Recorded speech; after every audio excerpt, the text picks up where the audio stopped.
Frank Buglioni makes his first attempt for a world title against the current WBA super middleweight champion of the world, Fedor Chudinov. Don't confuse Fedorov with the brother Chudinov that Chris Eubank fought Jr. and beat for the WBA interim title. This is for the fully fledged WBA super middleweight title, which I believe he won off of Felix Sturm, an aging Felix Sturm. But anyway, let us move on.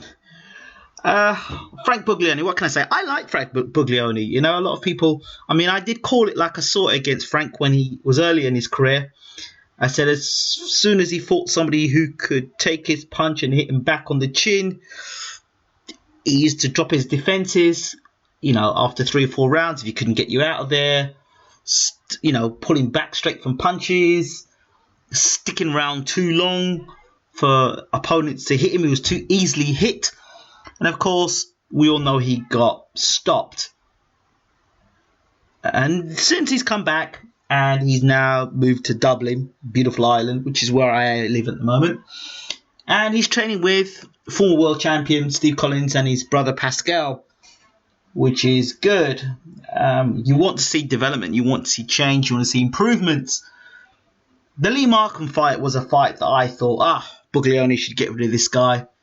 He ended up fighting to a draw, and Buglioni ends up fighting in an absolute...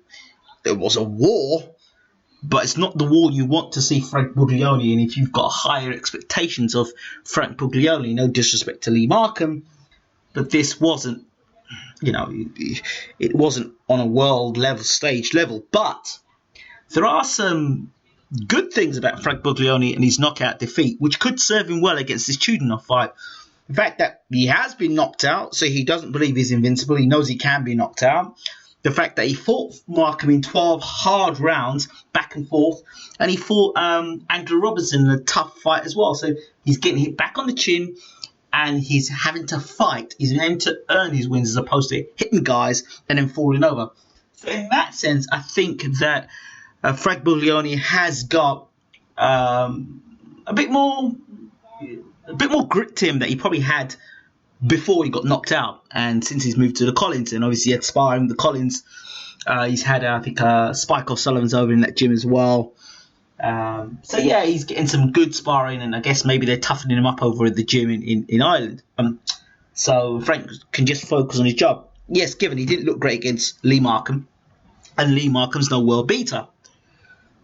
Frank Buglioni, I like him. He's an exciting fighter. He, puts his punches together quite nicely. He's a puncher. I don't know how much of a puncher he is at the highest level because, the guy that knocked him out, I can't remember his name again, he takes a good punch, a gritty type of guy.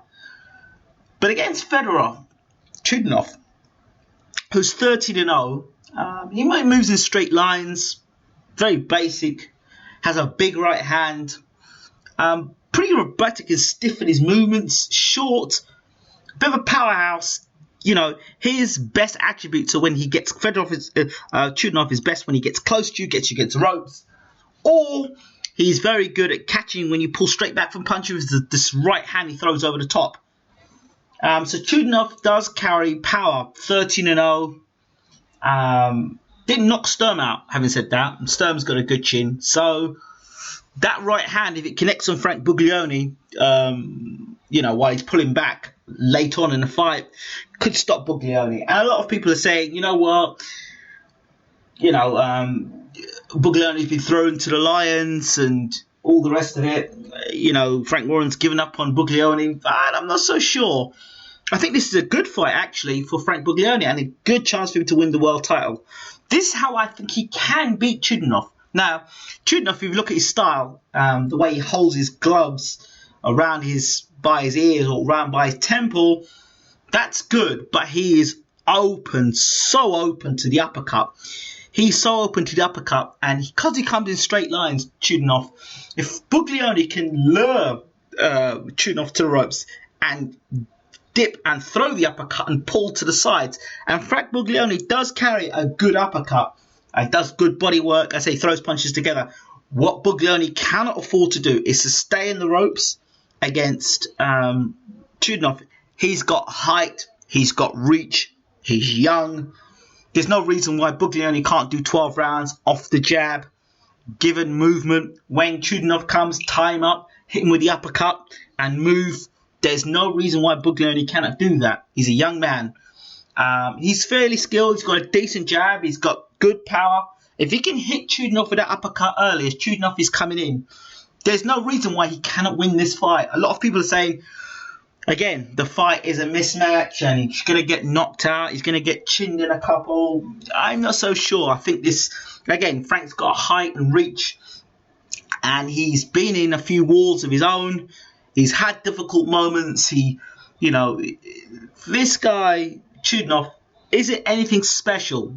If you allow him to fight to his strengths, anybody can look great. But I have a lot of faith in Frank Buglioni. Buglioni's going to win this fight. For me, I think Buglioni's going to win this fight inside the first 5 to 6 rounds for me. As I don't think Buglioni wins fights late on. Buglioni's going to win the fight earlier on, where he's alert, he's got his hands up. He cannot afford to stand in centre ring and try and trade with Chudinov. He's got to be on the move. He's got to use his jab. He's got to keep. If he keeps his jab out, he can keep this guy at distance, no problems. Keep his back off the ropes. Tie the man up when he gets close to the ropes. When he gets close, if he does get in within range, whip the uppercut with the left hook. Uppercut, left hook combination. Chudinov will be open to the uppercut. And that is Buglioni's best punch after the left jab, the uppercut for this fight. Chudinov is 13-0 as a pro, so he's not an experienced world champion. At the moment, for me, he's a belt holder. He's not a champion. He's yet to prove that he has got a championship run in him at 13-0. Well-schooled fighter, much shorter than Buglioni, and uses his attributes well. But, like I said, he's a bit robotic, and I don't think Chudinov's going to fight any differently. For Frank Buglioni now, he has the ability to fight like a tall man, like a big man. If he fights like a tall man, he's the bigger, the taller man, the rangier guy. Use your attributes. I'm sure Steve Robinson and Pascal will be saying to him the similar things. Use your attributes. Use your jab. And he knows if he beats Chudinov, wow, he's among the top super middleweights in the world. He'll do what George Groves couldn't do. So, and I would say that, funny enough, I think that Buglioni's got a better chance against Chudinov than Groves had against Jack. That's what I think, but a lot of people see it wrong, differently to what I say. I'd say I've got it all wrong here, but Chudinov, the fight is for Chudinov to lose. If Chudinov does come in straight lines and leaves his chin open, and Frank Buglioni can get that uppercut off and use the jab, and you've got a new champion here and they're waiting. I'm not going to agree the public can say it's a mismatch. I'm actually going to go with Frank Buglioni to win this fight inside the distance, because I think he's got the attributes there. He's a tall man. He's got the jab. He's got the right hand. He's got movement. He's got power. He's got the uppercut. Chudinov comes in straight lines. I know, Buglioni's no De La Hoya, but I think that the fights he's had I think would have prepared him for this fight.